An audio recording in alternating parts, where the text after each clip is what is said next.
everyone! Ayan, good morning po sa inyong lahat and happy Tuesday. Kaya naman for today's video ay magluto po tayo nitong ating napakasarap na ulam. Walang iba kundi itong ating pininyahang manok and syempre partneran po natin yan ng isdang buraw. Syempre masarap po niyan is prito.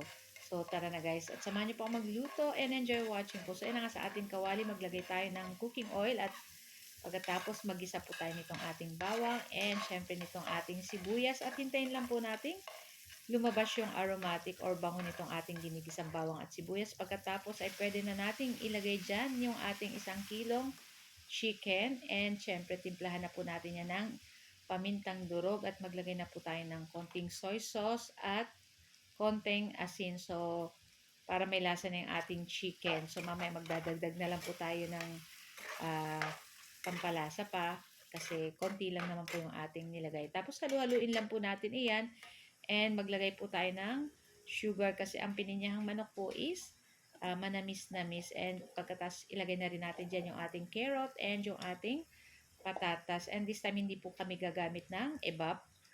Ayan, so normal lang na pininyahang manok. So ayan at nilagay na natin yung juice nitong ating nasa lata ng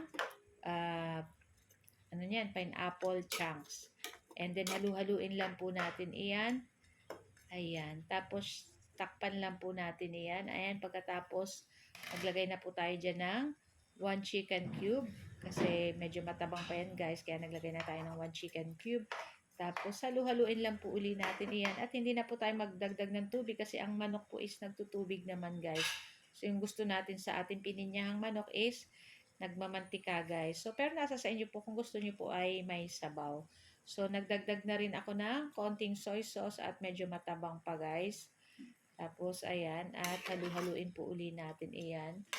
Pag gusto niyo po may sabaw, dagdagan niyo po ng tubig. Ayan. Sa akin okay lang to guys kasi gusto ko is medyo nagmamantika lang yung ating pininyahang manok at syempre masarap i-partner dun sa ating ipipritos na isdang buraw. So, madali lang naman pong maluto ang chicken. Ayan. At hintayin lang natin lumambot yung ating mga patatas at carrots dyan. And, syempre, yung ating chicken, syempre, lutuin din po natin ng ilang minuto pa. Ayan. So, this time, makikita nyo guys, ayan, nagmamantika na. Pwede na natin ilagay dyan yung ating pineapple chunks. Plus na po natin nilagay.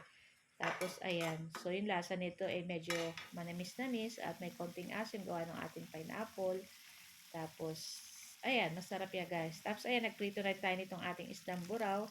Hintayin lang natin mag-brown katulad ng ganito. At, okay na rin to guys. Pwede na rin natin yan hanguin. So, ayan po ang ating ulam for today's video. At ang pritong isdang buraw. Syempre, hindi mawala yung ating sausawan dyan na toyo, kalamansi na may konting suka at ayan na nga yung ating pininyang manok. And meron pa tayong natirang sinigang na ribs. So guys, thank you for watching. Sa next video. Ciao! Bye!